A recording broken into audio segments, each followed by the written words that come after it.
Quatre situations. S'il vous est demandé de nommer quatre journalistes, s'il vous revient ensuite d'ajouter deux acteurs de la société civile, s'il vous est soumis de choisir 2 jours de la semaine, s'il vous est enfin donné de choisir une radio, une seule. Pyramide FM crée les spécialistes. Émission débat tous les lundis et vendredis à partir de 16h. Les spécialistes, la tribune des acteurs qui analysent et simplifient l'actualité pour vous. Les spécialistes, grand rendez-vous sur Pyramide FM avec Honoré à Tontuit. Le week-end, c'est toujours chaud sur Pyramide FM. Sport en direct, DJ en live et invité politique. 105.5 FM. C'est ici que ça se passe. Des 12 papillons à tuer sur 105.5.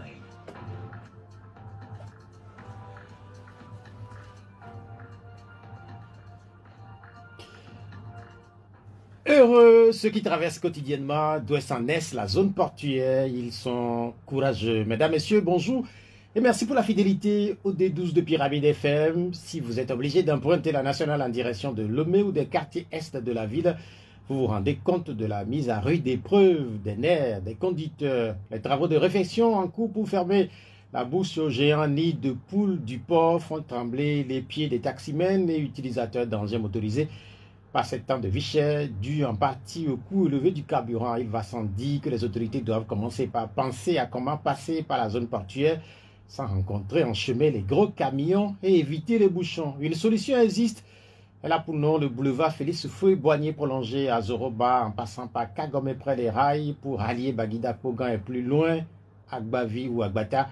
Sans distinction, les quartiers de Grand Lomé traînent les poids de la nouvelle petite saison de pluie. Sans aucun doute que dans les 13 communes du Grand Lomé, on prie pour le succès des projets d'assainissement.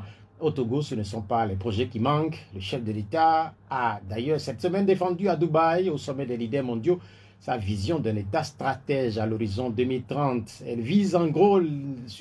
Elle insiste en gros sur les partenariats publics et privés, dont l'un des exemples concrets est la plateforme industrielle d'Adeti Copé. Des habits fabriqués sur place ont pris récemment la direction des États-Unis d'Amérique. Le Made in Togo a commencé par s'exporter. Dans le même temps, les importations en direction du Togo empruntent les mêmes trajets ou presque. En matière d'habillement ou de friperie, les champions viennent du Nigeria.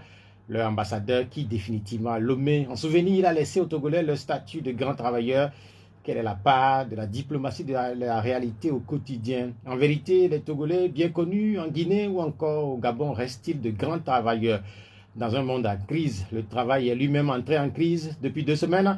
C'est l'une des plus longues crises politiques et sécuritaires au Proche-Orient qui vient rappeler au monde sa responsabilité à trouver des solutions durables à toutes les formes d'inquiétude et d'injustice pour plus de paix partout sur Terre. La nouvelle guerre israélo-palestinienne révèle l'impuissance des hommes et des institutions, mais en même temps leur capacité à refuser à aider à construire un monde de paix. Comment, comme le pensent certains, cette longue crise serait de la seule volonté de Dieu? Le Dieu d'Israël est bien connu des Togolais, puisqu'il appelle toutes les semaines. Cette semaine, l'appel de certains de ces Togolais, ceux de la DMP, est destiné aux autorités togolaises et à leurs partenaires. Les responsables de la dynamique s'inquiètent de la restriction des libertés civiles et politiques. C'est un acteur politique qui est avec nous ce dimanche, Nicolas Lawson, président du PRR. Les contacts du D12 sont 96 50 34 37 et puis 70 43 09 70. Nicolas Lawson, bonjour. Bonjour. Comment vous allez? Par la grâce de l'Éternel Dieu Tout-Puissant, je vais bien. Je voudrais vous faire réagir sur un certain nombre de sujets avant d'enchaîner avec d'autres thèmes un peu plus loin. Tout d'abord, donc, ce premier sujet qui est tiré du Conseil des ministres, le gouvernement togolais pense à réglementer un peu plus le secteur des transports. Je voudrais avoir votre avis sur le cas spécifique des tricycles, puisque ceux-là sont également concernés. Oui, qu'est-ce qu'on peut dire? C'est un peu une mode qui est venue et qui sert à quelques-uns à transporter, certains à transporter de la marchandise et tout ça. Donc, il s'agira après tout de de mener un peu de discipline dans ce groupe et de faire en sorte que cela soit utile à nos compatriotes. Mais sinon, que puis-je dire? Pas grand-chose. Je voudrais avoir votre avis surtout sur le comportement de ceux qui utilisent ce type d'engin, des comportements presque identiques, le peu de respect pour le code de la route quand on prend le cas spécifique de Lomé. Vous vivez de plus en plus à Anéro depuis quelques temps. Est-ce que c'est la même chose aussi là-bas à Anéro? Non, il faut dire la vérité. Je ne sers pas souvent pour constater cet état de choses, mais j'estime que ce n'est pas le plus important, même si ça concerne quelques milliers de nos compatriotes qui s'en servent pour vivre, pour être et autres.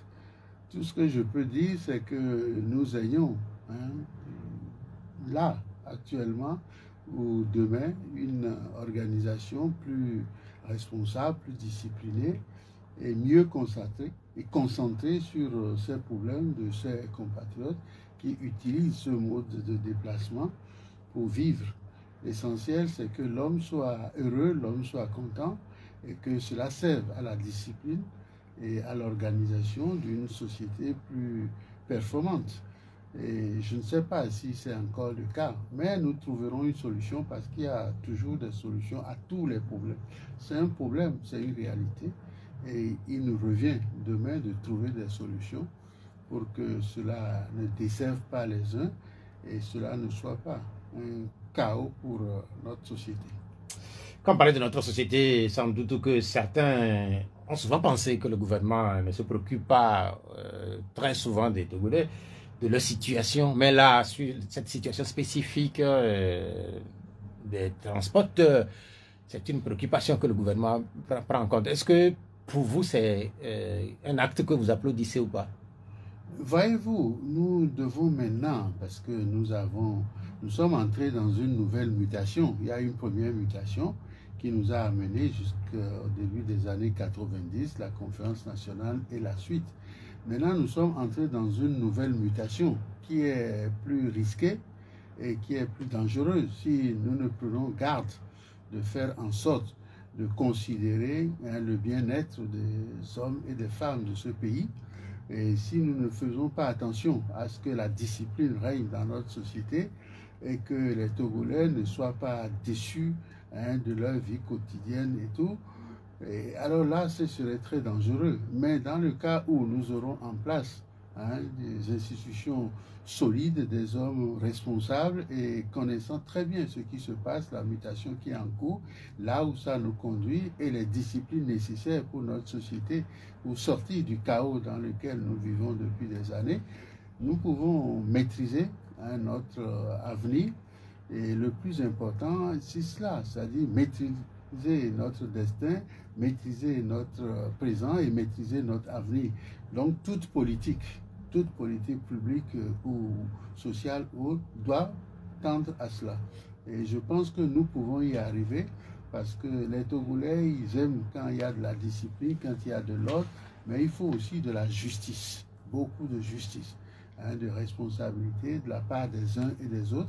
Ceux qui doivent comprendre qu'une société a besoin d'une organisation solide et de gens qui sont des patriotes, qui aiment leur pays, qui aiment leurs frères et sœurs et qui savent qu'ils doivent un jour ou l'autre, que ce soit dans ce monde ou dans un autre monde, rendre compte de tout ce qu'ils font. Donc, moi, je prie souvent pour que l'Éternel Dieu Tout-Puissant nous assiste, nous inspire et choisisse ceux qui doivent nous diriger et les inspirer suffisamment pour qu'ils aient une politique responsable, qui serve l'unité nationale, qui serve le progrès de notre société et le bien de ses enfants. Vous parlez de mutation, nous aurons le temps de revenir sur ce que contient cette mutation dont vous faites allusion. Je continue par dérouler les séries de questions sur lesquelles je voudrais que vous réagissiez à l'entame de cette émission. Après, le Conseil des ministres sur la question de réforme à apporter au niveau du secteur des transports. Je voudrais que vous donniez votre appréciation sur ces 14 ambassadeurs qui ont été accrédités au Togo, ils ont présenté leur lettre de créance cette semaine au chef de l'État. N'est-ce pas que la diplomatie togolaise, visiblement, se porte bien? Voyez-vous, moi j'ai toujours fait confiance aux Togolais, à mes compatriotes, parce que tout dépend d'eux.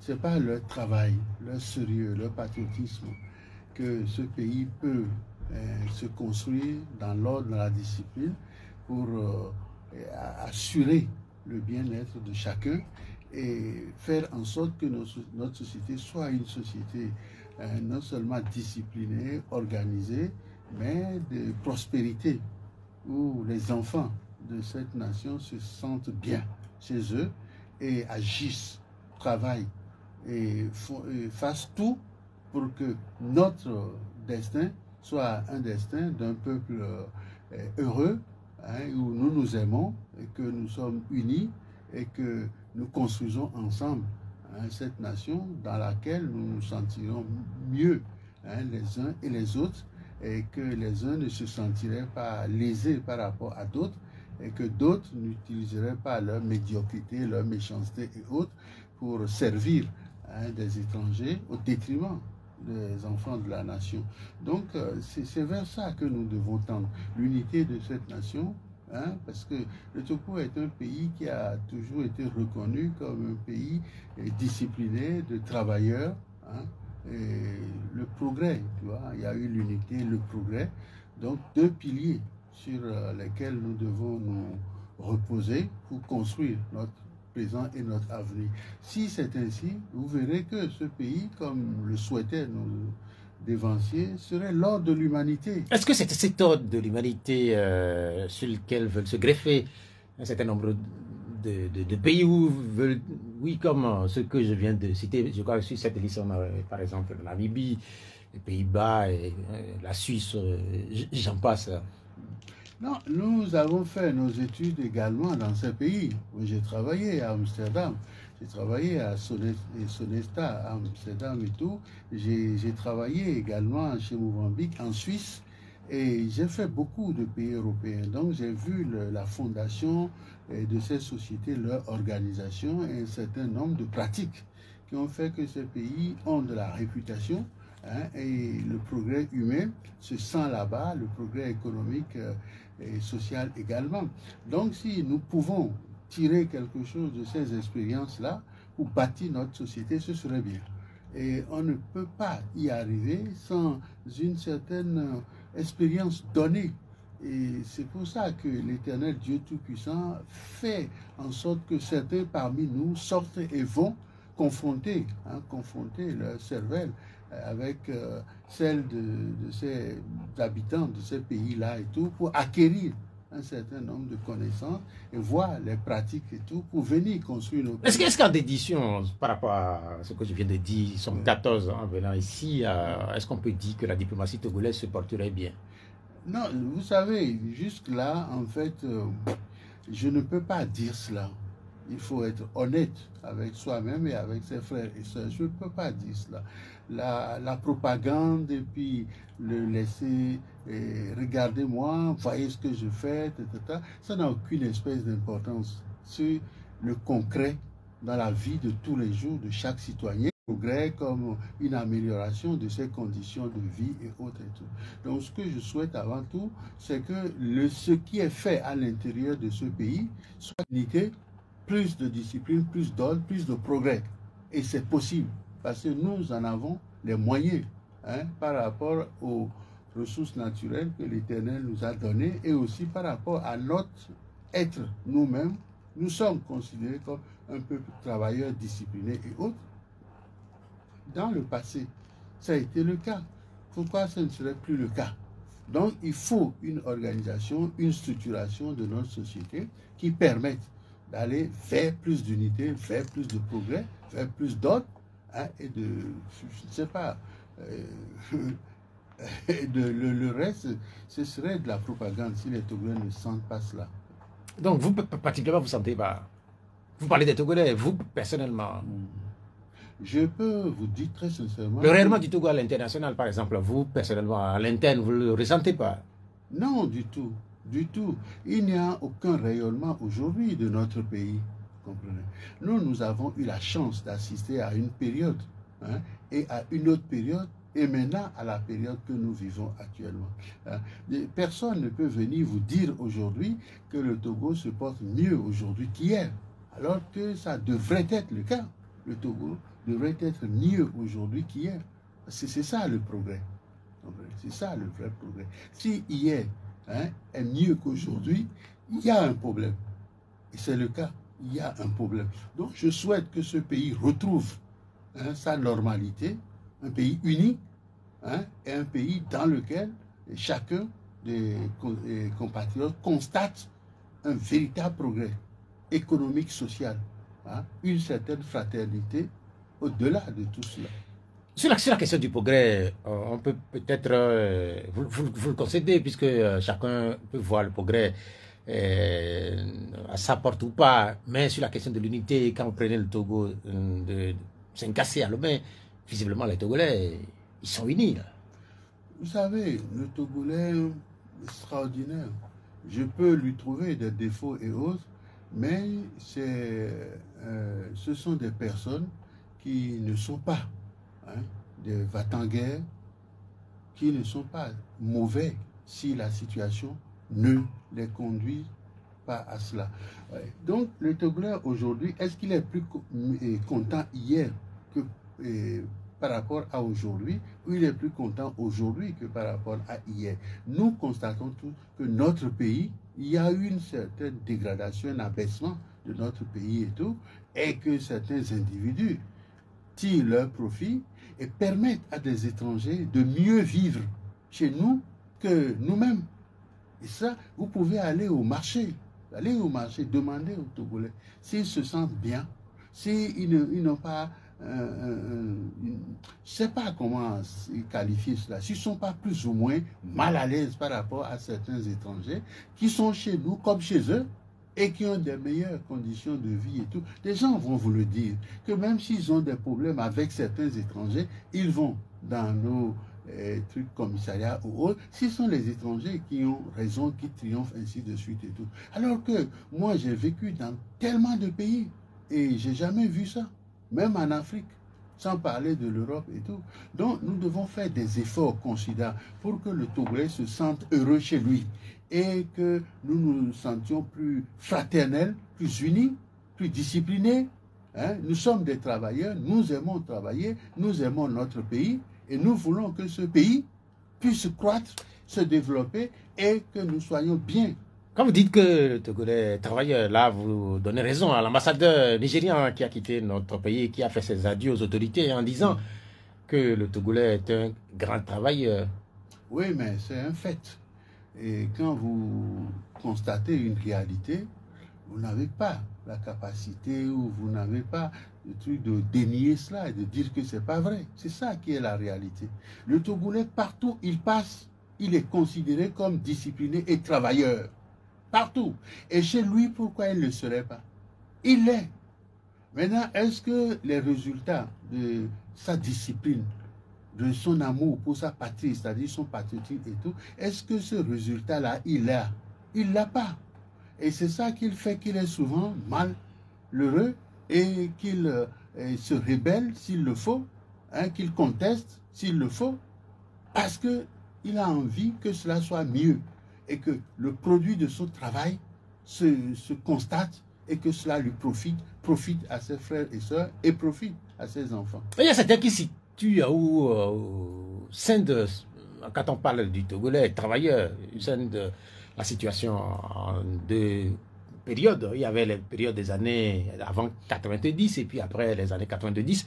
Certains pensent que le Togolais est de moins en moins travailleur parce que certains vous donnent l'exemple des Togolais au Gabon, en Guinée et compagnie. Et qu'actuellement, de plus en plus de Togolais sont un peu relativement paresseux.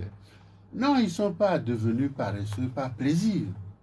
C'est-à-dire quand vous travaillez, allez poser des questions à certaines femmes qui sont au marché là, hein, et vous verrez tout de suite qu'il y a comme ils perdent plus ou moins foi dans leur nation. C'est-à-dire leur nation, ce n'est plus ce rêve-là que forcément elle va leur apporter quelque chose de bien pour eux-mêmes et pour leurs enfants. Donc, quand ils sont face à des autorités données, ils sentent que les étrangers ont plus ou ont priorité par rapport à eux et que leurs conditions intrinsèques le jour par jour n'est pas améliorée et qu'on n'en tient pas compte. Et ça, c'est une déception profonde. J'ai constaté ça chez les Togolais. Ça me fait très mal moi-même. Moi-même, je constate ça très souvent et tout. Bon, mais qu'est-ce que vous voulez? Il faut que nous prions et que nous agissions pour que demain, l'Éternel nous donne plus. Plus de foi, plus de détermination et plus de possibilités de mettre les meilleurs à l'œuvre pour que cela construise une nation qui soit une nation unie, qui soit une nation fraternelle de progrès et tout, et dans laquelle les Togolais, les citoyens puissent se sentir chez eux et bien. Et que les étrangers qui viennent chez nous ne soient pas priorisés par rapport aux compatriotes. Ça, c'est très important, ça, demain. La dernière question sur laquelle je voudrais vous faire réagir, question de cette semaine également, forum de Lomé consacré à la paix et à la sécurité. Il s'agit donc d'évoquer dans notre capitale les transitions politiques et la gouvernance démocratique en Afrique. Quand on écoute parler de transition démocratique, on a l'impression que le pays n'a pas visiblement progressé, puisqu'au début des années 90 déjà, on parlait de transition politique dans plein de pays. Visiblement, l'histoire est en train de bégayer là. Ouais, vous savez, des gens comme moi sont très déçus. Moi-même, je suis très déçu. Et je me demande si je n'ai pas aussi déçu. Je me demande des fois. Mais je sens très fortement que je ne peux pas penser cela. C'est pas normal, c'est pas juste. Quand, par exemple, j'ai travaillé à la primature et que j'ai contribué à la mise en place de cette transition, mais que finalement, je n'ai pas eu de salaire pendant tout le travail que j'ai fait en tant que conseiller spécial aux affaires politiques du Premier ministre de cette transition qui avait plus de pouvoir que le chef de l'État parce que, ainsi de suite. Je n'ai pas été payé. J'ai mis en place la HAC. Je n'ai pas été payé. J'ai été au Haut Conseil de la République. J'ai été séquestré et après, on nous a débandés et tout. Donc, un rêve avorté. Tragiquement avorté. Et aujourd'hui, nous sommes là et nous nous disons, mais pourquoi? Qu'est-ce qu'on a fait? Qu'est-ce qu'on n'a pas fait? Pourquoi c'est ainsi? Qui sont les responsables? Sommes-nous là, vous parlez du Togo. La question en cours concerne l'Afrique. Non, et point du doigt spécifiquement les régimes militaires, par exemple au Burkina Faso, au Mali, en Guinée ou encore récemment au Gabon. Vous voyez, ici, je suis toujours plus intéressé par mon pays que par ces pays-là. Est-ce qu'on a encore les mêmes problèmes? On a quelques problèmes qui sont similaires, qui sont identiques et tout, mais on n'a pas toujours les mêmes problèmes. Parce que le Togolais, il est d'abord connu comme un travailleur discipliné. C'est cela. C'est comme ça qu'on nous qualifie à l'extérieur hier. Avons-nous complètement changé ou avons-nous changé un peu ou, je ne sais pas du tout, n'avons pas changé. Nous avons changé. Voilà. Et le pays ne connaît plus vraiment de progrès. Pourquoi? Est-ce que nos frères d'hier qui étaient au pouvoir avec Gnassingbé et Adema et tout étaient plus compétents, étaient plus patriotes que nos frères d'aujourd'hui qui sont là en place? Et pourquoi hier, un homme comme Félix Houphouët-Boigny peut venir dans notre pays et dire Lomé la belle, Lomé la coquette, Lomé la vivante? Est-ce qu'un homme d'État aujourd'hui, africain et autres, peut encore venir et dire Lomé la belle, Lomé la vivante, Lomé la coquette? Est-ce qu'on peut encore s'attendre à cela? Or, c'est vers ça qu'on devait tendre. Et quand on n'a plus ça, ça nous fait mal en tant que patriote. Et c'est pour ça, moi, j'ai dit à un moment donné, aux miens et à ceux qui m'approchent, que j'aime et qui m'aiment, ainsi de suite et tout, que oui, nous avons échoué. Ma génération a échoué. Et il faut l'avouer. Alors, nous faisons quoi maintenant? Qu'est-ce que nous allons faire pour apporter un minimum d'amélioration, au moins avant de partir?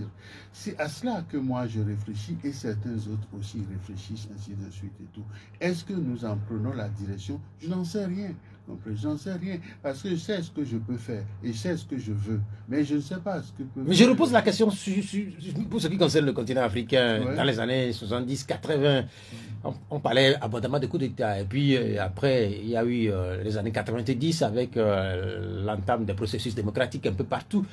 Mais vous constatez depuis 3 ans environ que les coups d'État sont revenus dans une bonne partie du continent. Les institutions sont mises à rude épreuve là. Vous savez, j'ai vécu avec mon oncle direct, hein, le général Paul-Émile de Souza, chef d'état-major de l'armée du Dahomey et président du directoire militaire. J'ai vécu avec lui. J'ai connu les Akpiti, Ahumalegbe, Maga, Alphonse Allé, Christophe Soglo, Mathieu Kérékou et tout.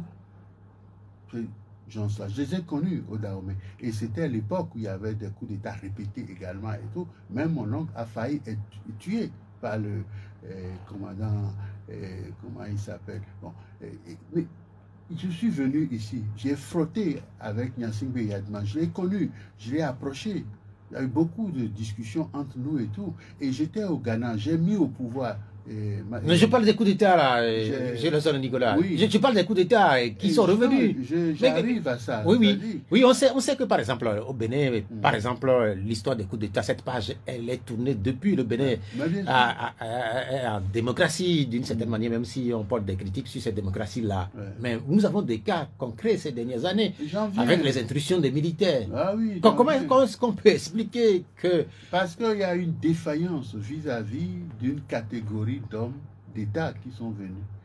Si je laisse un peu ce pays où j'avais connu Sangoulé Lamizana et que j'avais vécu presque avec lui parce qu'il était l'amant de ma petite grand-mère et tout ça, en dehors de ça, le Ghana, Thierry John Hollis, je l'ai connu, je l'ai approché, hein, et j'ai été un ami à un moment donné, avant que mon soutien à John Agyekum Kufuor a fait qu'il n'était pas content, il n'était pas d'accord et qu'il y a un peu de trucs. Aujourd'hui, ceux qui sont dans ces pays-là, le Burkina, le Mali, le Niger et autres, qui ont fait des coups d'État ou qui sont en train de gérer une transition difficile, compliquée et tout, ils ont vu aussi la faillite de cette génération-là qui était là en place ou qui sont là en place à cette période donnée et tout. Donc, qu'est-ce que ces jeunes officiers apportent? Ils apportent cet état d'esprit que tout est possible. Tout est possible. C'est ce que l'autre aussi, Sankara, aurait dû faire. Mais malheureusement, il a été un peu léger par rapport à son ami Blaise Compaoré qui après lui a fait un coup d'État sanglant, malheureux et tout. Bon, aujourd'hui, les jeunes capitaines qui sont là, comment on les qualifie? On n'a pas encore des résultats concrets pour voir si ce qu'ils sont en train de chercher à faire, ils peuvent le faire. Parce que déjà, il y a des remises en cause profondes de ce qu'ils sont en train de faire par les vieux classiques du système pourri, néocolonialiste et autres, qui a été mis en place par la gouvernance médiocre et malheureuse de nos amis anciens colonisateurs et tout. Donc aujourd'hui... Vous parlez des Français? Absolument, aussi. Donc, surtout, ces jeunes gens, ils ont fait quoi? Ils ont été dans les mêmes académies que les officiers français et autres. Ils ont fait les mêmes écoles. Ils ont fait les mêmes études, ainsi de suite. Et ils ne comprennent pas comment se fait-il que ces gens, ça vient chez nous et ils ont le tapis rouge. Et par des arrivistes, des opportunistes qui sont devenus et présidents, premiers ministres, ministres et tout, et qui profitent pour s'enrichir vis-à-vis de leurs compatriotes et tout. Comment on peut être intelligent et bien, et quelqu'un vous vient, il dit, je vais moderniser votre port, ainsi de suite et tout. Vous lui donnez 300 milliards. Et après, vous ne contrôlez pas. Non, au Burkina, il y a un port au Burkina. Au Togo. Je vous parle du Togo. Oui, mais en fait... Oui, quel est le rapport avec la question des transitions? Ah oui, c'est la même chose, parce qu'il y a des tunnels qui sont montés du Burkina jusqu'à la mer Méditerranée, là-bas, ainsi de suite et tout, avec des boulevards sous la terre, pour voler l'or, l'uranium et tout ça, de ces pays sahéliens et autres. Et eux, ils savent ça, ils voient ça. Et on ne veut pas qu'ils se révoltent, ils vont se révolter. Et ils se sont révoltés. Et comme ils ont vu que c'est possible de changer les choses, ils ont fait des coups d'État. Et ils sont en train de changer les choses. Mais il y a certains de leurs frères qui ont pris l'habitude de voler, hein, et de s'entendre avec ces voleurs étrangers et qui disent non, ils ne sont pas bien, il faut les combattre et qui servent à ces impérialistes, néocolonialistes et autres pour combattre leurs jeunes frères qui viennent au pouvoir avec des difficultés de toutes sortes et ainsi de suite. Mais il y a une question, quand on regarde un peu partout ce qui se passe ces dernières années, que les militaires interviennent pour prendre le pouvoir, disent-ils, pour rétablir l'ordre, un peu comme dans les années 70-80. Et la question, c'est de savoir pourquoi c'est eux. Voilà, le grave problème, c'est que les gens croient qu'il n'y a que dans l'armée qu'on peut prôner ou susciter, inspirer l'ordre et la discipline. Toute société a besoin d'ordre et de discipline. Alors, comme nos politiciens sont souvent légers et aiment la pagaille, le désordre, la débauche et tout ça, les jeunes militaires, eux, ils pensent que ce qu'ils ont appris et la caractéristique même de leur corps, qui est la discipline et l'ordre, ils doivent pouvoir amener ça en politique pour pouvoir gérer les sociétés. Et c'est ça le drame.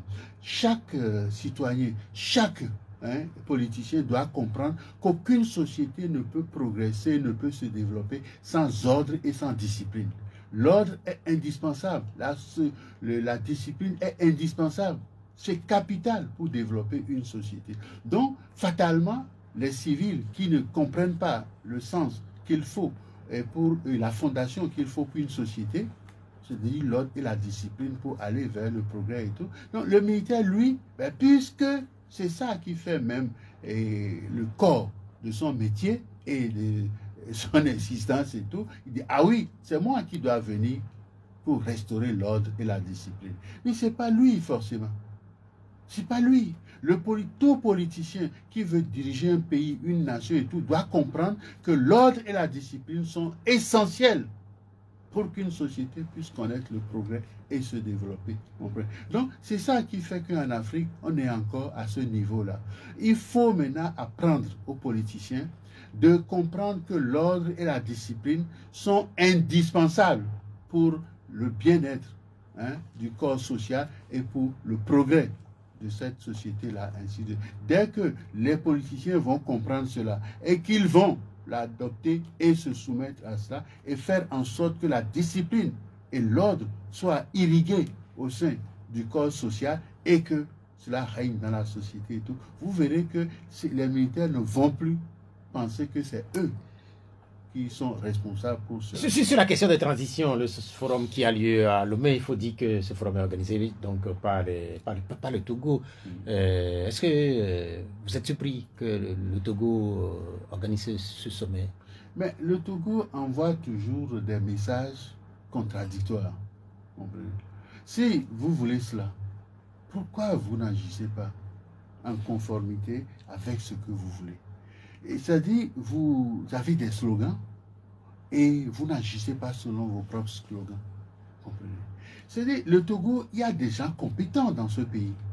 Il y a des Togolais qui sont bien, très bien, et qui peuvent donner à notre corps social cette discipline, cet ordre-là, et susciter ce progrès et pour générer le bien-être, et ainsi de suite. Mais on a l'impression qu'on les empêche ou on ne veut pas que ce soit eux, et il y a une catégorie de plaisantins souvent ou d'excités qui sont là, qui font croire à je ne sais pas quoi. Mais quand vous voyez ce qu'ils font et avec ce qu'ils disent, vous voyez le fossé. C'est énorme.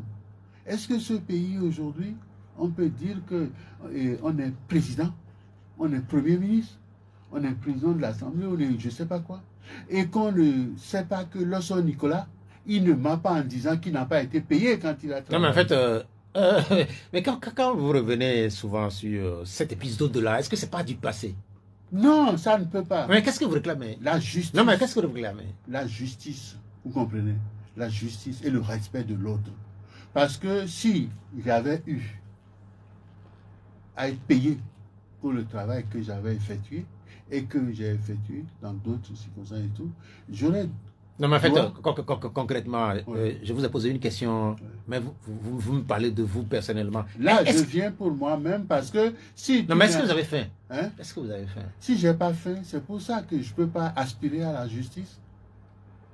Parce que quand vous nous parlez des années 90, Oui. 30 ans après, Ca- vous, ca- ca- ca- vous dites que vous avez travaillé Oui. comme conseiller. Je ne sais pas si les conseillers, ils ont un salaire ou pas, je ne sais pas si c'est des primes. Ah bon? Mais je pose la question. Puisqu'il est difficile aujourd'hui, c'est pas chez qui il va falloir aller pour vérifier et si vous n'avez pas été payé ou pas. Mais ils sont là, ils savent. C'est qui? Hein? Ceux qui sont là aujourd'hui, le ministre des Finances, je ne sais pas quoi, ils savent de quoi. Pourquoi je parle de ça? Parce que j'entends des petits individus qui me parlent de, je ne sais pas, corruption ou des trucs comme ça, ainsi de suite et tout. Non. Donc je dis, si vous organisez cela pour essayer de me discréditer, pour me salir, pour ne pas me payer mes droits, vous faites mal. Non, mais en fait, on va fermer la parenthèse parce que... Oui, c'est vous qui ouvrez ça. oui. Mais je veux que cela, je leur ai signifié cela. Hein. Fermons cette parenthèse. Ouais. Quand le mec qui organise cette rencontre, d'autres rencontres, depuis quelques années, on a l'impression que notre capitale, même si vous aviez dit tantôt qu'aucun chef d'État ne vienne d'ici, que Lomé c'est la coquette ou pas, il est de notoriété publique quand même que depuis quelques années, plusieurs grandes rencontres sont organisées à Lomé, plusieurs grands dirigeants viennent à Lomé. Est-ce qu'on Lomé retrouve ou est en train de retrouver sa place d'antan, de carrefour de grandes rencontres? Non, non, non. Les gens viennent ici et il y a deux choses. La bombance et la prostitution dans ces genres de trucs. Et ces gens qui viennent trouvent ça, la bombance et la prostitution. Et cela suscite l'organisation de ces... Non, mais en fait, genres de choses. oui, mais en fait, vous ne pouvez pas quand même réduire une grande rencontre internationale. Qu'est-ce que à vous des prostitutions. appelez, qu'est-ce que ça apporte à notre nation, concrètement? Qu'est-ce que ça nous a... Nous avions travaillé pour que le Togo puisse être, et le métronome ou le truc de... les accords ACPCE, comprenez? Et ainsi de suite, ainsi. La création même, tu vois, de ces trucs-là. Nous avons travaillé pour que cela soit le cas. Hein. Et quand les gens venaient ici, ah oui, il y avait déjà ce dont je parlais, bombance et puis prostitution et tout le reste et tout. Mais aujourd'hui, il n'y a que ça qui est resté. Le tout autour, il n'y a plus rien. Tu vois, qui porte nos nations, notre nation et les nations africaines vers le haut. Voilà. Nous sommes tirés vers le bas. Voilà. Nous sommes tirés vers le bas. Donc, pour vous, il n'y a pas suffisamment d'efforts qui est fait notamment du côté de Lomé pour redonner cette place à notre capitale. Aucun intérêt pour vous dire ce que je sens. Aujourd'hui, qu'est-ce qu'il faut? Il faut donner au Togo un corps solide. Et un corps solide, ça veut dire des citoyens dont les droits sont respectés, dont les conditions de vie soient les meilleures sur le continent africain et tout. Et nous avons des ressources naturelles pour ça. Nous avons l'intelligence pour ça. Et c'est ça qui est le plus important. C'est pas parce qu'on dit qu'on organise encore des sommets, patati patata, que les gens viennent manger à bombance et tout le reste et tout, et on leur copine ou des trucs comme ça. Ils s'en vont. Comprenez? Quand notre pays, par exemple, vient abriter des gens qui pensent qu'ils ont leur intérêt, ils sont là, ils sont bien et tout, mais est-ce que le Togolais, il pense pareil? Il ne pense plus pareil. Hier, le Togolais, il était dans la bombance, il dansait, il chantait, et ainsi de suite et tout, et il trouvait quand même quelque chose, tu vois, dont il se satisfaisait. Mais aujourd'hui, est-ce que c'est le même cas? Non, ce n'est pas le même cas. Nous parlons de ce qui se passe cette semaine, mais il va se passer d'autres choses la semaine prochaine. J'ai devant moi ce papier, je vais vous lire un extrait. Sur le son, vous allez réagir par rapport à cet extrait-là. Ça fait référence au général de division Félix Katanga. Et écoutez, faisant suite à cette ordonnance, j'ai l'honneur de porter à votre connaissance que l'audience de jugement de cette affaire dans laquelle vous êtes conseil du prévenu général de division Katanga Abalo, poursuivi pour complicité d'assassinat, complicité d'entrave au bon fonctionnement de la justice, et complot contre la sécurité intérieure de l'État s'ouvre le lundi 23 octobre 2023 à 8 h à la grande salle des audiences du tribunal de grande instance de Lomé. Une réaction à ce que nous venons de lire. Ça là, Oui. je vais vous dire sincèrement ce que je pense. Je le connais, cet individu. Non, mais en fait, Le général. oui, vous parlez de général. Pourquoi individu? Non, Il est c'est général. il n'est plus général. Il est en prison. Il est, oui, Il a il est aux arrêts. Donc, écoutez-moi bien pour savoir ce que je veux dire. Et vous verrez. Je le connais, cet individu. Et à la veille même de son arrestation, j'étais à l'état-major pour aller le voir, pour discuter avec lui. Parce que j'ai souvent été là-bas. J'ai rencontré ceux qui ont été là-bas avant lui, les généraux, colonels et tout ça. Et cet individu avait refusé de me recevoir et a essayé même de faire en sorte qu'on me considère comme tout. Et j'étais parti. Et quand j'étais parti, donc j'ai protesté, mais bon, sans plus et tout. Mais j'ai rencontré tous les officiers de la République du Togo. Et quand je leur ai dit, mes frères, officiers de notre République, vous êtes là et notre pays ne va plus. Et ils me retournent, me disent, ah, mais monsieur Lawson, on ne vous entend plus. Non plus, vous ne dites plus rien. Qui vous a dit ça? Les officiers, ils étaient au moins une vingtaine. Ils avaient fait une réunion avec ce général. Et ce général ne voulait pas me recevoir. Et j'ai été obligé, puisque bon, il ne veut pas descendre pour dire, je veux pas. Et c'est ainsi que j'ai rencontré les autres. Donc ils ont dit non, monsieur Lawson, on ne vous entend plus non plus.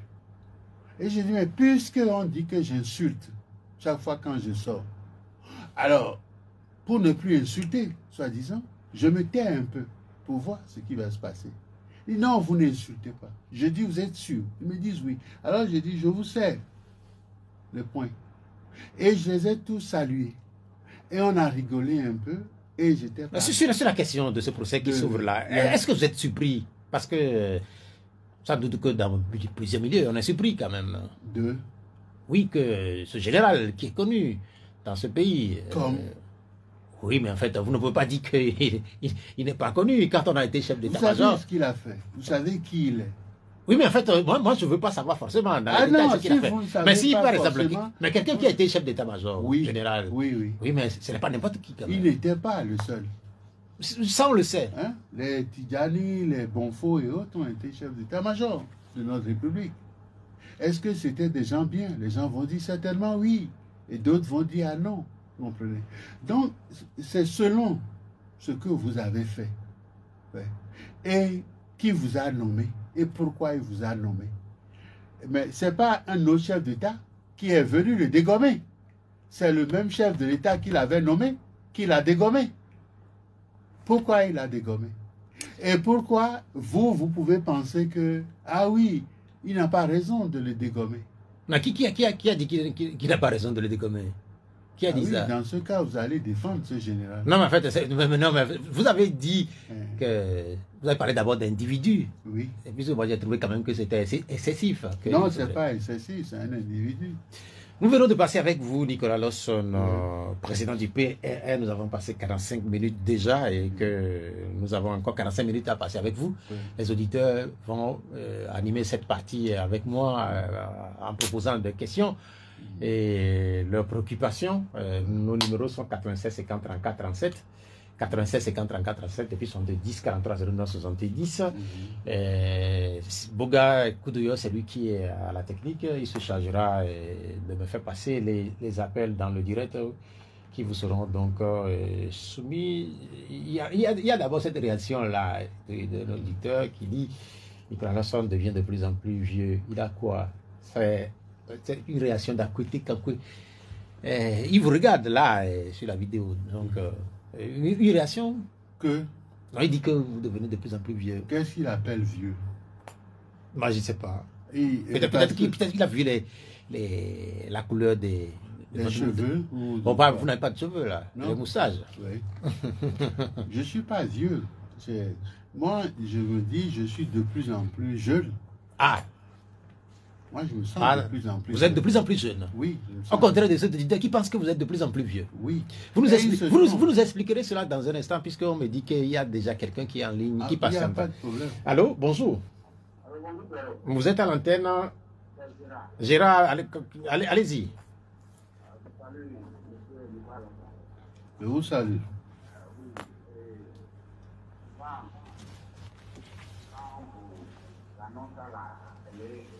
Nous sommes très intéressés à découvrir parce que vous avez beaucoup de niveaux. Les niveaux que vous ramenez souvent, on aime apprendre. Ma première question. Monsieur nous va répondre. Est-ce que le CFR en tant qu'entité politique existe encore? Oui, oui. Bon, depuis 2003 que moi je vous ai connu sur la scène politique. Qu'est-ce que vous avez pu apporter à la nation congolaise? Et pourquoi les profils du PFR? Pourquoi bon, moi, je ne sais pas. Je n'ai jamais entendu un autre membre du PFR venir sur les antennes et puis exposer le projet de sécurité du PFR. Bon, qu'est-ce qui se passe à ce niveau-là? Maintenant, André Silva vous appelle à participer au gouvernement, vous refusez. Pourquoi? Mais pourquoi vous critiquez maintenant? Gérard, merci pour les deux préoccupations. Réaction? Mais en tout état de cause, j'ai, avec des amis, créé un parti politique et j'avais dit à l'époque que c'était pour une certaine concertation entre nous et une définition d'un projet de société pour l'unité, le progrès de notre nation. J'ai fait une campagne présidentielle, j'ai parcouru tout le pays, les résultats sont sortis, les résultats sont tombés, volés. Et le feu, Gnassingue Yadema, c'est lui-même qui m'a dit qui sont ceux qui m'ont volé et qui ont essayé de m'humilier en plus de ça et tout. Et malgré cela, j'ai eu encore le courage d'être candidat en 2005. Et le même scénario de voler et de volonté d'humilier. Et ce qu'on me dit par ailleurs dans les trucs et que j'écoutais, que je constatais et tout, je ne peux pas toujours dire tout. Parce qu'en plus, on m'interdit ou on fait croire aux gens que j'insulte, que je... Non, mais en fait, sur la question de l'auditeur, cette question est précise. Pour expliquer... Est-ce que le PRR existe? Il n'a pas dit le PRR, il s'est trompé. Mais qu'est-ce qu'il a dit? Recoute. Non, mais en fait, il a dit... Oui, ok. Le parti, c'est le PRR. Oui, oui. Le parti du renouveau et de la rédemption. Oui, oui. Est-ce que ce parti existe? Est-ce qu'il existe avec d'autres personnes, d'autres personnalités? J'ai dit dès le départ que le PRR n'est pas un parti comme des partis donnés et tout. Et que c'était un forum dans lequel nous nous réunissions pour réfléchir, partager des idées. Donc vous avez d'autres adhérents qui sont avec vous? Absolument. Ok, bien, merci. Vous croyez que vous créez un parti comme ça, vous seul? Non, c'est noté. Avec ceux qui sont c'est noté puisque l'auditeur dit qu'il n'a écouté personne à part vous. Mais sur les antennes. Pourquoi il veut écouter quelqu'un? Est-ce que ce que je dis, si ceux qui m'ont suivi ou qui me suivent et tout, s'ils ne sont pas d'accord, qu'ils viennent me le dire ou qu'ils le disent. La deuxième partie de la question de l'auditeur, ouais. Je ne sais pas si on vous a fait appel à participer à un gouvernement, mais c'est ce qu'il dit. Il dit même que vous refusez. Oui. Pourquoi voulez-vous que je me joigne à des gens qui ne m'aiment pas ou qui ne partagent pas au plus profond d'eux-mêmes ou d'elles-mêmes ce que je dis, ce que je propose, et qui ne sont pas en capacité de faire cela. Quand vous parlez dans ce pays de faire la sécurité sociale, de l'égalité des hommes, des trucs comme ça, et il y a beaucoup de projets aujourd'hui que les gens veulent s'en accaparer, mais ne peuvent pas les réaliser. Et ça, c'est dans mon agenda de l'avenir, Vision 2025. Non, mais là... L'agenda de l'avenir, Vision 2025. Et j'ai imprimé ça à 1 600 000 exemplaires. 2025, c'est... Vision 2025. C'est bientôt. Oui, c'est dans 2 ans, là. Ouais, ouais. Mais est-ce que vous voulez nous dire là que vous serez candidat à la prochaine élection? Est-ce que c'est ce que Non, c'est pas ce que... Non, non, je est-ce vous que c'est... dis, j'avais réfléchi avec les miens et tant d'autres et tout, à l'intérieur comme à l'extérieur, et on avait fait des propositions pour le progrès de la société togolaise et le bien-être de nos compatriotes. Et vous avez un certain nombre de projets comme ça. Et aujourd'hui... Mais pourquoi 2025? Pourquoi 2025? Mais c'était en 2003. Et je me disais, j'aurais au moins 2 mandats. De 5 ans et 5 ans, ça fait 10 ans. En 2003, j'arriverai à 2000. Combien? Non, mais faites ainsi. Si j'avais un mandat de 10 et de 5 ans renouvelé, Oui, mais ça fait 10 ans. Oui, ça... 2003. On ne serait pas en 2025. Hein? Mais on serait en quelle année? Oui, mais vous parlez de 2003. Si on ajoute 10 ans, ça fait 2013. Voilà. J'ai fait un projet jusqu'en 2025, étant persuadé que sur le chemin de 2003, ou de je sais pas quoi, à 2025, il va y avoir des progrès, des changements de notre société et que je serai obligé de réactualiser, de réadapter mon projet. Ou soit quelqu'un... Donc, actuellement, vous l'avez réadapté. Vous l'avez réactualisé. Oui, obligatoire. Pour être candidat en 2025. Je n'ai pas encore dit ça. Oui, mais en fait, quand on sait... C'est ce que certains individus souhaitent en me faisant appel. Et ils parlent, quand on m'appelle d'être ministre, je refuse. Mais vous me payez pour être ministre pour faire quoi? Bien, maintenant, c'est noté. On va retourner au téléphone pour le deuxième auditeur. On m'a dit que ce deuxième auditeur qui patientait est reparti. Nous allons regarder sur notre agenda si on a d'autres préoccupations d'auditeurs. Le temps de parler de vos projets, puisqu'on sait très bien que quand vous venez dans les émissions, vous avez beaucoup d'idées. Je parlais tantôt dans mon introduction les difficultés à traverser la zone portuaire. Je sais que vous êtes là, vous êtes venu d'Aného, vous avez choisi de rester depuis quelque temps à Aného. Il fait bon vivre là-bas, à Aného? Tranquille, tranquille. Je suis né là, je ne suis pas toujours resté là-bas. Mais comme je suis presque à la retraite, je me suis réfugié un peu là-bas, où, bon, c'est pas toujours sain parce que je suis pas de l'autre côté chez moi, mais je suis de ce côté, chez moi toujours. Et ici, mais quel côté? Il y a 2 côtés chez vous là-bas à Aného? J'ai 2 maisons au moins. Une maison à Messankondi où on est. Vous avez 2 maisons? Il y a 2 maisons. Mais ça ne coupe pas les rues que les opposants aient 2 maisons. Moi, j'ai travaillé toute ma vie. Et j'ai rien à foutre de ça. C'est pourquoi on était surpris tantôt quand vous réclamiez. Ah oui. J'ai travaillé dans beaucoup de pays. Et quand je quittais la Suisse, par exemple, quand je travaillais au Mozambique et tout ça, quand je quittais la Suisse, ils m'ont appelé à la direction départementale du travail. Et cette histoire, vous nous l'avez raconté déjà. Voilà. Oui. Donc, parlez-nous de votre séjour là-bas à Aného. Vous dites que c'est tranquille. Oui, je suis tranquille. Vous êtes venu là, d'Aného à Lomé, sans doute que vous avez emprunté les voies qui passent par la zone portuaire. Oui, oui. Ce dimanche, c'était comment la situation? Plus ou moins calme. Quand vous avez des embouteillages et puis des emmerdes et tout, c'est dans la semaine quand les gens sortent des bureaux, comprenez? Et quand ils doivent rentrer chez eux. Et beaucoup de nos compatriotes vivent à Baguida ou un peu plus loin à Vepozo ou des trucs comme ça, ainsi de suite. Et ils ont beaucoup de difficultés à rentrer chez eux ou à revenir travailler et tout. J'ai vécu ça, j'ai subi ça. Et cela me fait mal. Il y a beaucoup de choses à faire pour pouvoir remédier à ça. Il y a du travail. Et nous avons les moyens de faire ces travaux-là. Aujourd'hui, même quand je venais, j'ai vu des gens assis et tout, ils ne travaillaient pas, tout était tout. Je dis, mais pourquoi demain les gens vont encore subir ces vexations et tout ça, alors qu'aujourd'hui, on aurait pu mobiliser des gens pour avancer beaucoup plus que ce qu'ils sont en train de faire.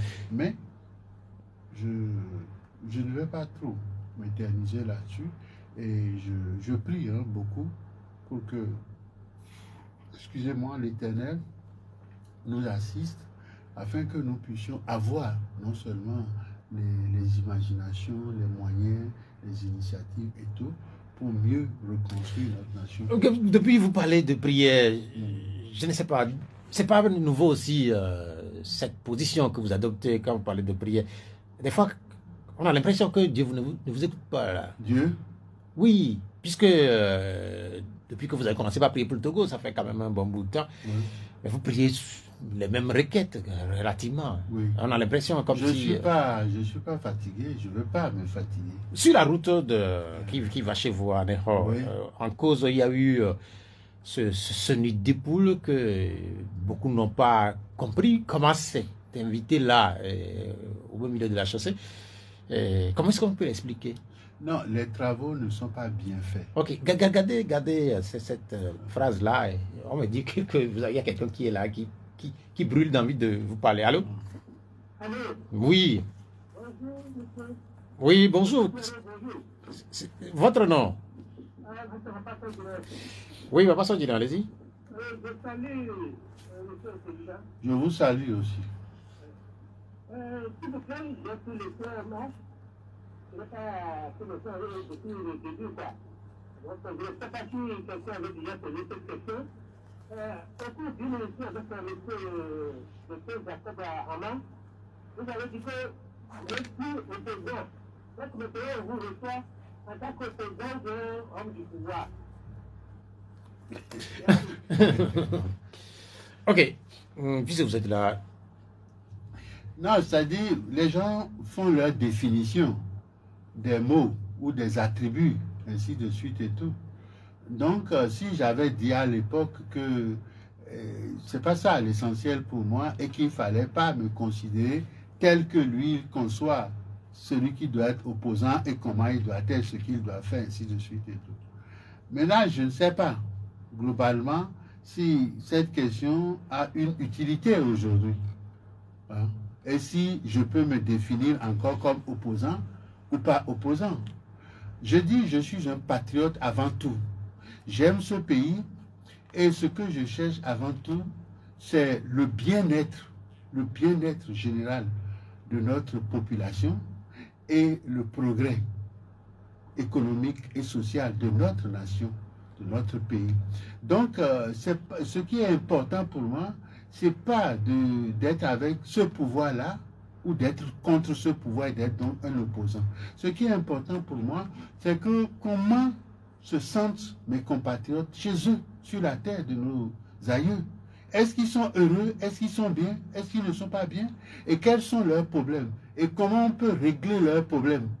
Hein, avec quelles mesures et quels sont les moyens dont nous disposons? Est-ce que cela expliquerait un peu ce que vous aviez dit à l'entame de l'émission quand vous parlez de grandes mutations en cours dans le monde? Oui, forcément, parce que vous savez, chaque période de cette humanité, de cette vie et tout, on a un certain nombre d'évolutions, de progrès ou de retard, ou de trucs et tout. Donc, quand nous arrivons à un moment donné et tout, nous devons savoir où nous sommes, qu'est-ce qui peut constituer un progrès ou une régression. Et à partir de là, nous devons tout faire pour que ce soit ce qui nous permette de créer le bien-être ou de favoriser le bien-être de la population et le progrès économique et social de cette nation. Donc ça, je ne vais pas définir ça par rapport à un individu, à des individus, pour dire que je suis leur opposant, ainsi de suite et tout, que je suis un opposant, ou définir ça comme, je ne sais pas quoi, que je suis avec ceux qui gèrent mal mon pays, ainsi de suite et tout. Cette définition-là, non, c'est pas... C'est noté. Allô? Important. Allô? Bonjour. Bonjour. Oui, quel est votre nom? C'est Paul, c'est Oui, Paul, allez-y.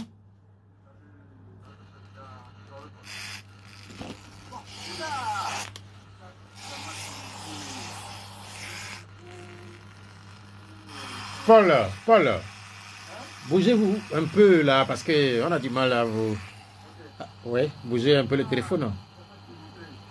Allô?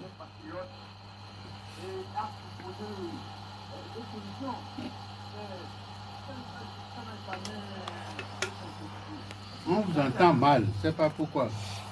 Paul, s'il vous plaît, est-ce qu'il pleut chez vous? Oui, mais visiblement... ok. Il est parti, Paul, il est parti. Oui, oui, allez-y.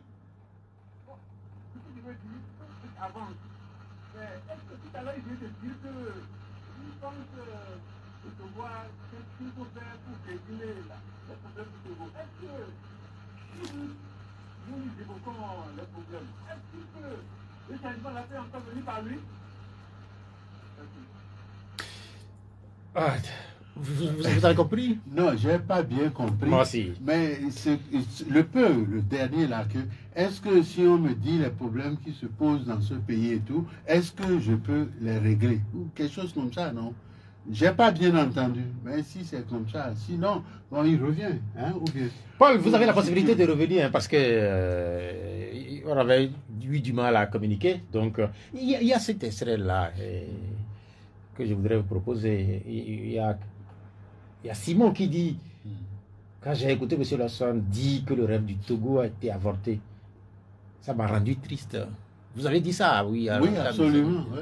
Donc, vous avez rendu triste, sans doute, un certain nombre de nos auditeurs. Oui, fatalement. Les gens ont voulu que ce pays soit l'ordre de l'humanité. Et est-ce que ce pays a les moyens, hein, en ressources, hein, non seulement physiques, naturelles, mais en ressources humaines? Je dis oui, ce pays a les ressources qu'il faut. Les ressources humaines sont de qualité, de bonne qualité. Et nous avons également des ressources naturelles qui sont bien, avec lesquelles nous pouvons construire une nation prospère. La conjugaison hein, de ces deux hein, je sais pas comment ressources peuvent nous permettre d'avoir la meilleure nation. Comprenez? Le Togolais, il est intelligent, il est brillant, il est bien. Il est travailleur, il est discipliné. Et il est connu pour ça. Alors qu'est-ce qu'il fait que dans la société, ça ne va pas?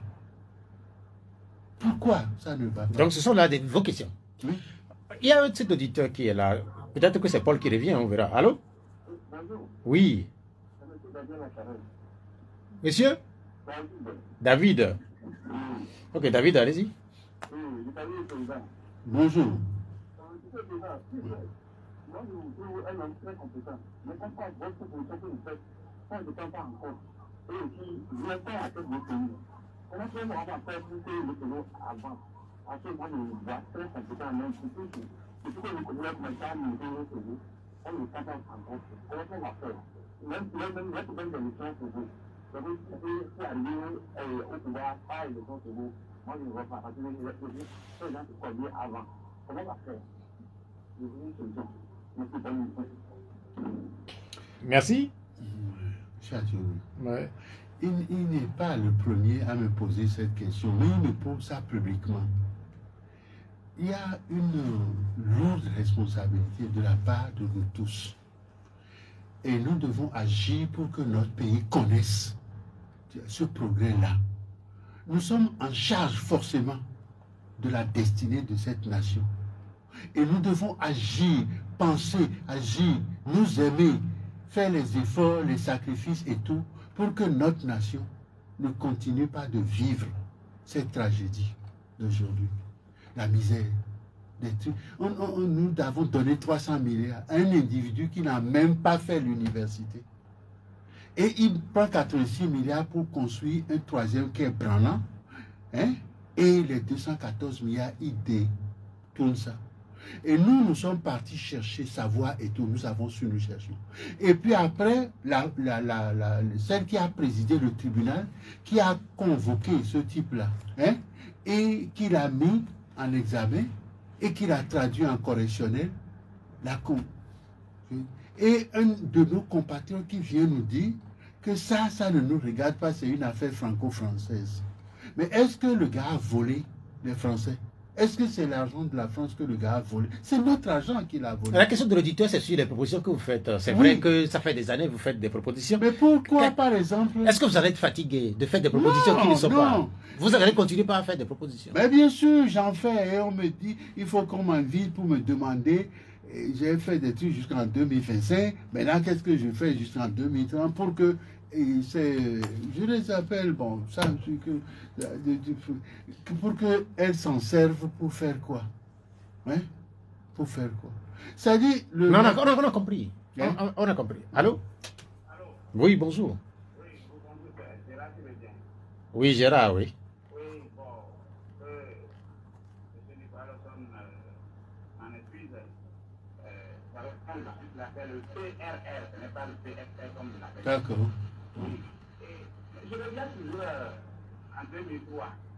Moi, je suis quelqu'un, bon, c'est le programme des gens que moi je vois pour voter. Ce qui fait qu'en 2003, j'avais porté mon choix sur lui. Merci. Pourquoi? Parce que sur ces affiches-là, il était sur un tracteur. Bon, moi, je suis d'une région agricole. Donc, moi, j'avais dit qu'au président, il arrive là, bon, l'agriculture serait modernisée. Voilà qu'il n'est pas élu. Et depuis là, bon, c'est le statu quo. Le projet agricole qu'il avait à mener, est-ce que, bon, où est ce projet maintenant? Bon, qu'est-ce qu'il fait maintenant? Il se passe à n'importe. Est-ce que c'est là où il fait l'agriculture bien? Bon, je veux en savoir plus. Bon, cette histoire, l'agriculture, je suis pas, c'est pas un truc comme ça, je suis tombé là-dedans, je fais de la démagogie. J'ai fait l'école supérieure d'agronomie à l'université, là, notre université. L'université du Bénin. J'ai fait l'agronomie là-bas avant d'avoir une bourse pour partir en Irlande, travailler en Suisse et tout ça avant de revenir et tout. J'ai souvent travaillé dans les champs de mon grand-père, que ce soit à Savier, Pédien, tout ça là, dans la Volta Régime et tout. J'ai eu une chance inouïe. J'ai acheté moi-même, dans 14 préfectures, 2 hectares, 2 hectares, 2 hectares. Dans 14 préfectures du Togo. Du Togo. C'était pour faire quoi? C'était pour développer l'agriculture. Vous comprenez? C'était ça le contenu du programme de 2003. Et non, il y avait ça qui était... Je voulais construire mon parti à partir de cette base. Si je prends un bureau à Palimé, je dis avec les 5 et 6 hectares que j'avais là-bas, on développe du manioc, ceci, cela, et on prend l'argent pour faire fonctionner le bureau. Et dans plusieurs endroits et tout, les gens qui étaient là ont vendu des terrains que j'avais achetés. On n'a pas de papier dessus. Mais si. Ils ont vendu et ils ont... Mais aujourd'hui, quand même, le gouvernement qui est là. La place qui reste, aujourd'hui, là où je suis assis, là, M. Atiougou, notre ami, mes 5 hectares qui sont là, on en parle toujours. Mon ami, là, et comment il s'appelle, Palanga, Benoît et tout, est même venu chez moi ce matin et on en a parlé. Et j'ai demandé à Togbé, maintenant, j'en ai marre de ce truc parce qu'il me reste là 5 hectares. Et puis 6 hectares et tout. Et ça, c'est parce que c'est mon grand frère, même père, même mère, qui a fait en sorte que au moins ça, c'est là. Et donc c'est ce qui reste du projet. Oui. De 2003. Maintenant, je dis, je veux redévelopper tout ça. Et j'ai besoin, par exemple, d'avoir des amis, des trucs, ainsi de suite et tout. Je n'en trouve pas et tout. Et si il y a le colonel qui est voisin, je ne vais pas appeler son nom et tout, il est voisin de chez moi. J'ai des amis qui sont encore là. J'en ai parlé avec le CB et Dagou de Palimé. Les gens peuvent aller vérifier. Ces terrains sont là. Et je dis, bon, est-ce que je peux continuer à les développer avec qui et comment faire et quoi faire? Je réfléchis. Ok, au moment où vous réfléchissez, oui. Par exemple, le gouvernement togolais, on sait très bien que depuis quelque temps, a mis en avant quand même aussi un certain nombre de projets pour le développement de l'agriculture, beaucoup de mécanisation, beaucoup d'investissements. C'est un bon début, n'est-ce pas? C'est du pipeau. Les gens se foutent de notre gueule. Non, mais je vous le dis, puisqu'en tout état de cause, hein, si vous voulez aider l'agriculture, vous voulez faire les trucs et tout, bon, quand on m'excuse, j'appelle, on dit je ne dois pas. Mais le colonel Akara, mon frère, il sait que je suis dans ce truc. Et j'ai des cousins, ou des frères, ou des amis qui sont de Kara, ou de je ne sais pas quoi. Ils savent que j'ai ces choses. Ils savent que j'ai ces terrains et que c'est ce que je veux faire. Mais je ne parle pas de vos terrains. Oui. Je parle des projets du gouvernement. Mais le gouvernement, tu vas faire quoi avec quoi?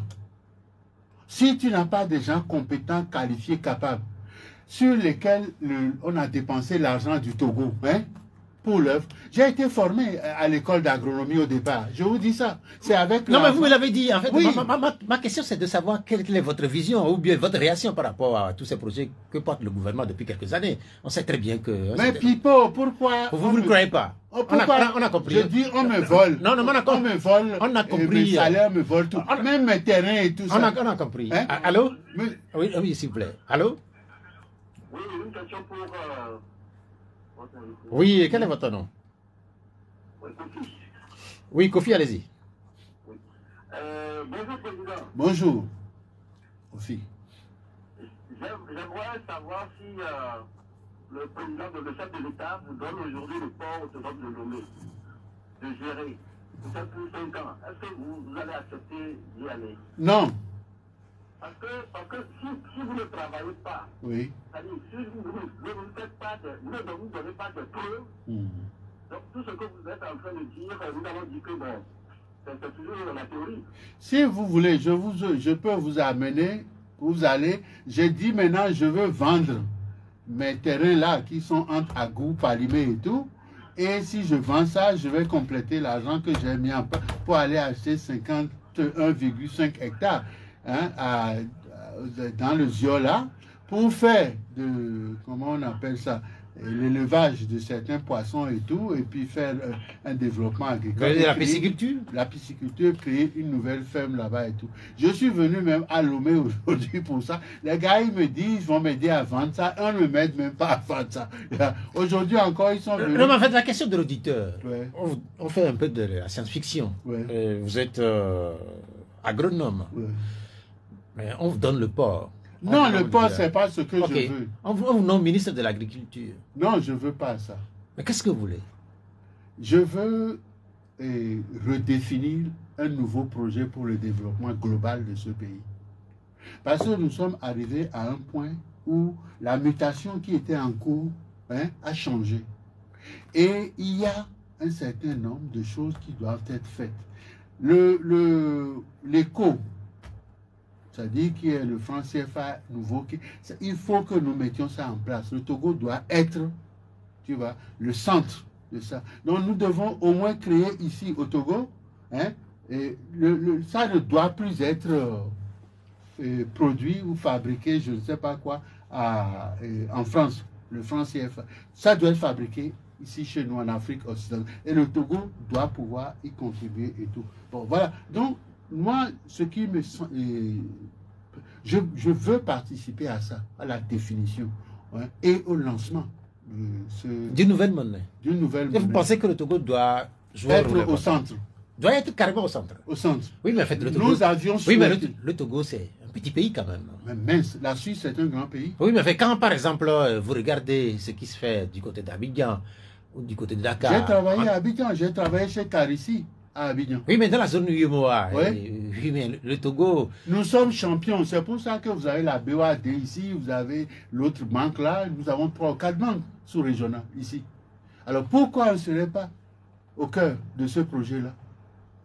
Je sais comment ça doit se faire, comment on doit produire pour renforcer notre sous-région et ainsi de suite, et ainsi de suite. Nous ne sommes pas là pour être aux ordres des Ivoiriens là ou autres qui croient que quoi. Ils ne sont pas plus intelligents que nous. Oui, mais sur la question de la monnaie, vous savez très bien qu'il y a globalement 2 courants qui s'affrontent. L'éco tel que défini au départ, et pas les pays de la CEDEAO, et puis l'éco tel que rendu public il y a quelques années par Emmanuel Macron et le président Alassane Ouattara. Non, c'est pas à lui. Oui, mais c'est là où il y a tout le problème. Ah oui, c'est le vrai problème. Mais finalement, vous parlez de quel éco? L'éco que nos frères ont défini et ont souhaité. La CEDEAO, c'était quoi?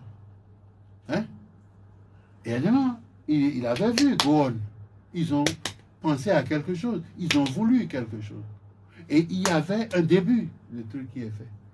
Pourquoi on vient nous imposer autre chose?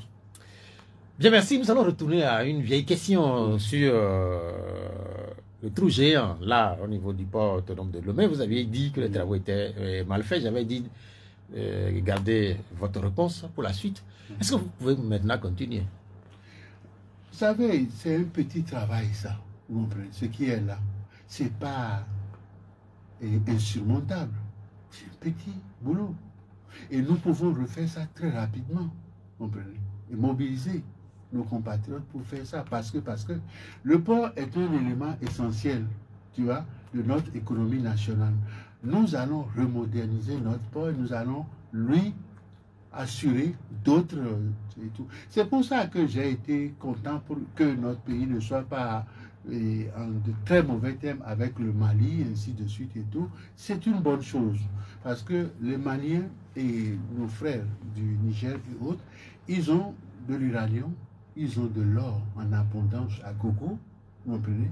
Ils ont de l'hydrogène qui va demain remplacer le pétrole et tout ça. Et notre pays peut servir hein, à fond dans ce secteur, dans ce domaine-là, restructurer toute notre économie, hein, retracer nos routes et tout ça, moderniser tout ceci.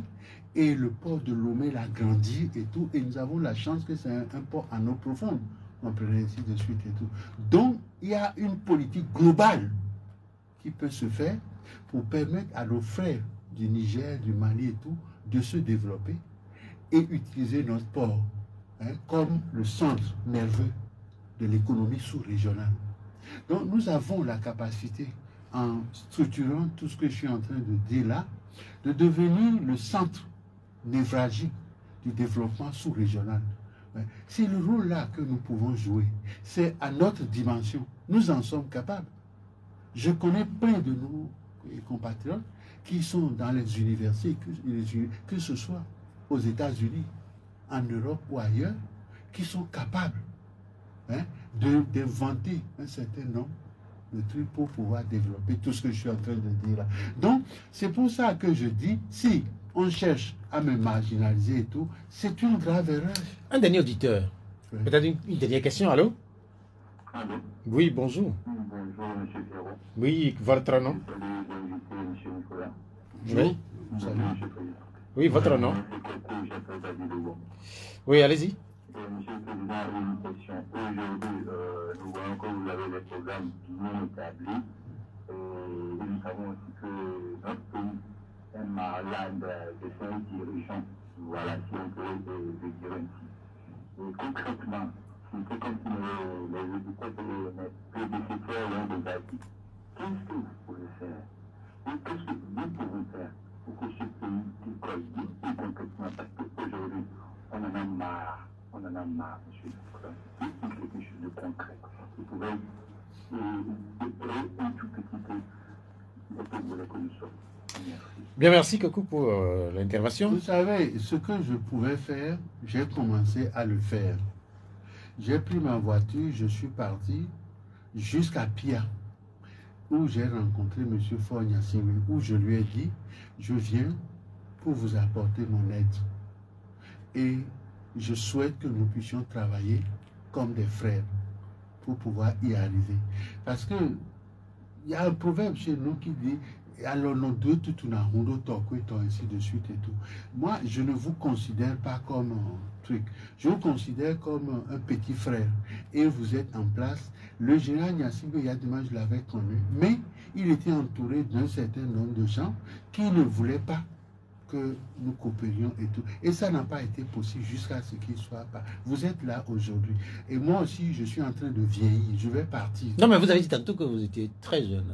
Que Vous avez dit que... non, c'est l'esprit. Je suis, quel que soit ce que je peux dire, je sens aussi mon corps. Vous comprenez? Ce qui est bon, ce qui n'est pas bon. Tout. Donc, ce pays, c'est tout. Et en plus, la chance que j'ai, où j'ai la mère de mon grand-père, c'est-à-dire le père de ma mère, sa maman était kabylie. J'ai l'autre qui était Tchokossi. Non, c'est pas ça. La question c'est qu'est-ce qu'on peut faire? Ce qu'on peut faire, c'est ce que je suis en train de dire. J'ai été voir celui qui est là. Si vous voulez le revoir? Hein? Est-ce que vous voulez le revoir? Non, c'est pas à toi que je dois dire ça. Non, oui, mais en fait, puisque celui qui avait permis les auditeurs veulent savoir, puisque vous avez un certain nombre... Vous êtes porteur d'un certain nombre d'idées. Oui. Celui qui avait permis ça, il s'est battu encore et on devrait se voir. Et on s'était vu à Lomé après. Parce que j'ai dit, c'est pas forcément à Pia qu'on doit aller se voir. Je suis là, je suis. Donc, il m'a reçu. Et ici à la présidence. Vous nous avez raconté ça. Je vous ai raconté ça. Ça fait quelque temps que vous nous avez raconté ça. Voilà, donc. Mais l'inquiétude de l'auditeur. Oui, je veux savoir si je suis disposé encore à le rencontrer ou si... Au-delà de vous, au-delà de vous, oui. En fait, vous n'êtes pas seul. Quand vous venez ici, par exemple, vous faites des propositions. Vous n'êtes pas seul à être porteur de propositions. Oui.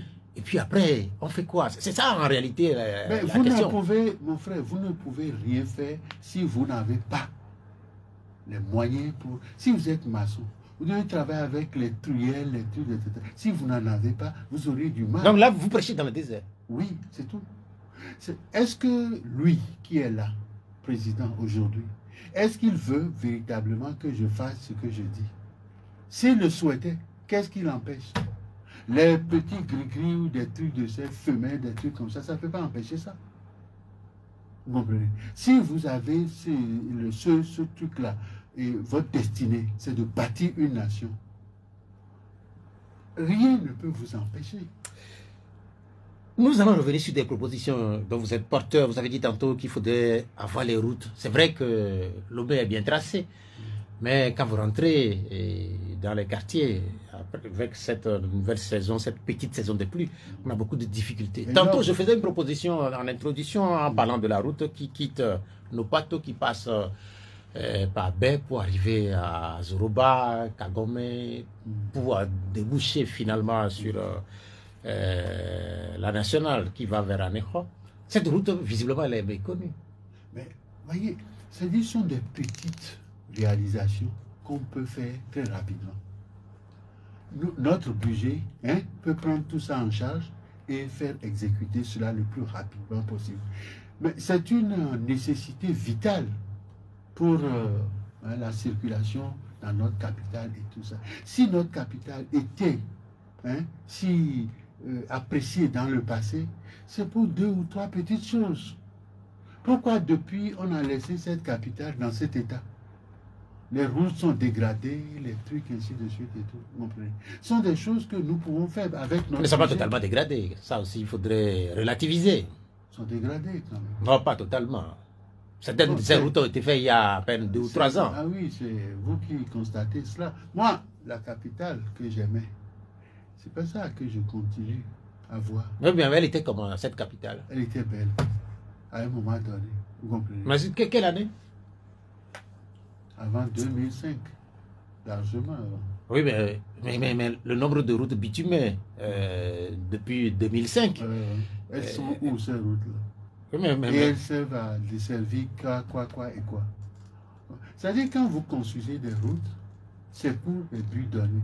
Les Européens venaient nous aider à construire des routes, ils détournaient ce qu'ils pouvaient détourner, mais ils les faisaient en sorte que nous puissions récolter nos trucs et aller vers le port et puis exporter chez eux.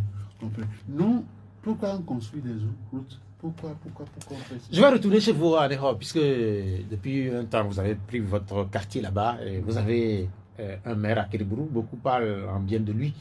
Quel est votre sentiment? Est-ce qu'il, enfin, beaucoup estiment qu'il fait un bon travail, qu'il est en train de redonner à Anejo sa lettre de noblesse, comme on le dit? Non. Avec notre maire qui est jaunâtre et pourri, c'est ça? Et avec elle? Notre maire, la maire là, depuis Pémé jusqu'à Anejo, c'est jaunâtre pourri. Non, mais en fait, je parle de la commune d'Anejo. Ah oui, c'est ça aussi. Lac 1. Ah oui, Lac 1, est-ce que Lac 1 va jusqu'à Pémé? Mais, vous savez... non, c'est une question, c'est pour savoir. Non, je vous dis ce que je sens. Vous comprenez?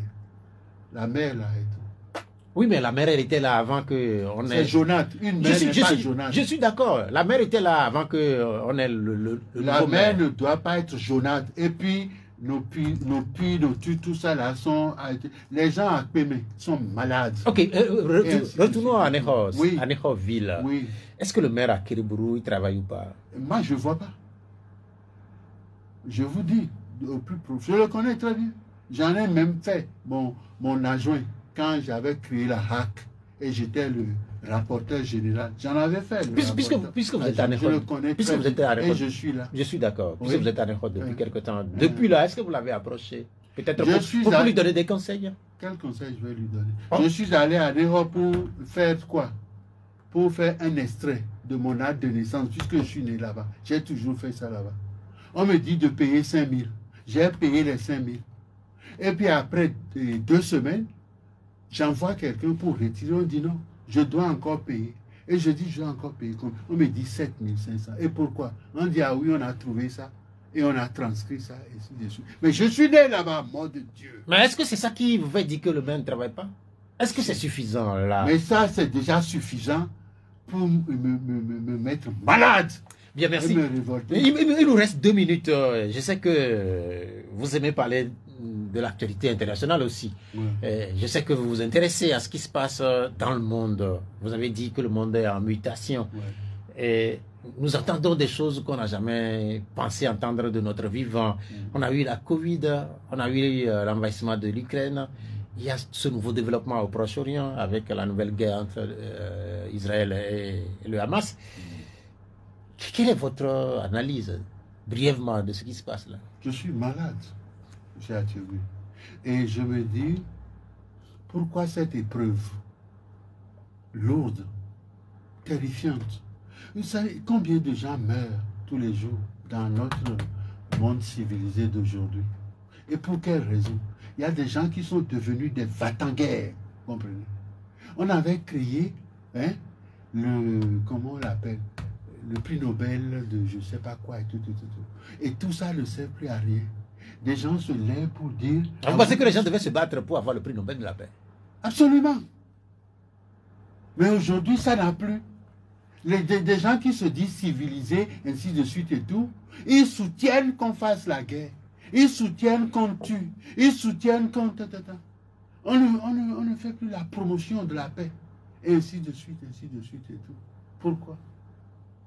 Je suis d'une tristesse, je ne sais pas.